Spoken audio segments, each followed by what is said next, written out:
All right, let's talk about the internet. We all spend hours online every single day, right? But have you ever actually stopped to think about how it all fits together? It can seem like total chaos, but maybe it's not. Let's dive in and take a look. You know how it is.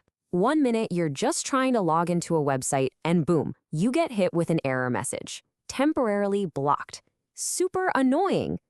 And then maybe a second later, you open a new tab and suddenly you're seeing an ad for Tap Air Portugal. Fly to Lisbon, Paris. Okay. From there, maybe you click on some blog post that's flashing mega festive deals right in your face. And that link takes you to an online English school for kids? I mean, what's the connection here? On the surface, it just feels totally random. Pure chaos. But what if there's a method to the madness? What if there's a hidden map, a secret blueprint that connects all of these different corners of the internet? Well, today we're going to pull back the curtain and uncover it. First things first, let's start with the places we all know, the big names.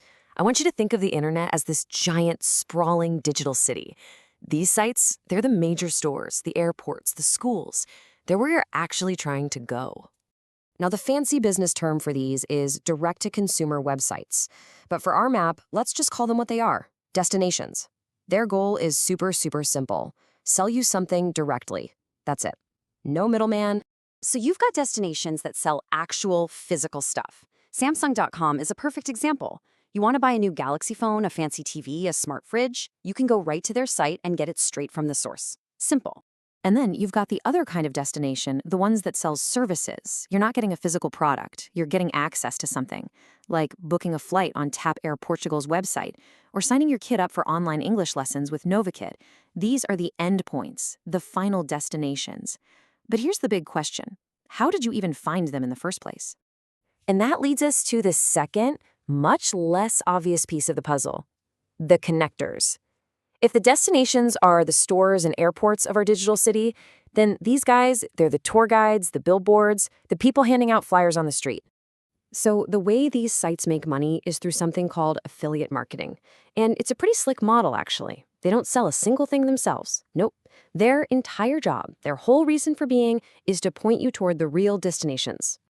Okay, check this out. This is a perfect real-world example. It's a blog called iConnect Brand, and they are a classic connector. You can see right here, they're listing deals for Mintra, for NovaKid, for Flipkart. They aren't selling any of this stuff.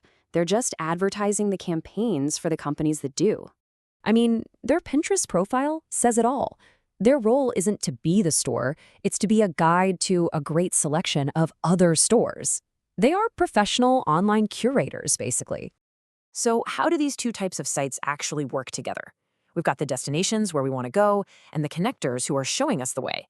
How does this whole system function? This breaks it down perfectly. Here's the journey. Step 1, you, the user, find a deal on the connector site, iConnect Brand. Step 2, you click that Shop Now link for a, say, NovaKid school. Step 3, whoosh, you're not on iConnect Brand anymore. You've been redirected to the official NovaKid website. And here's the magic. Step 4, if you buy a subscription, iConnect Brand gets a little kickback, a referral commission. It's a hidden handshake, this powerful partnership that runs a huge part of the web. So, here's the crucial point, the big takeaway. The web isn't just a random jumble of pages. It's actually a highly structured ecosystem with two primary kinds of players. Let's put it side by side. You've got the destinations. Their goal is direct sales. They make and sell their own stuff, like Samsung. Then you have the connectors. Their goal is to drive traffic. They curate deals and point you elsewhere, like iConnect Brand. Once you see this framework, this map, trust me, you are going to start seeing it absolutely everywhere you browse. It's a simple map, right?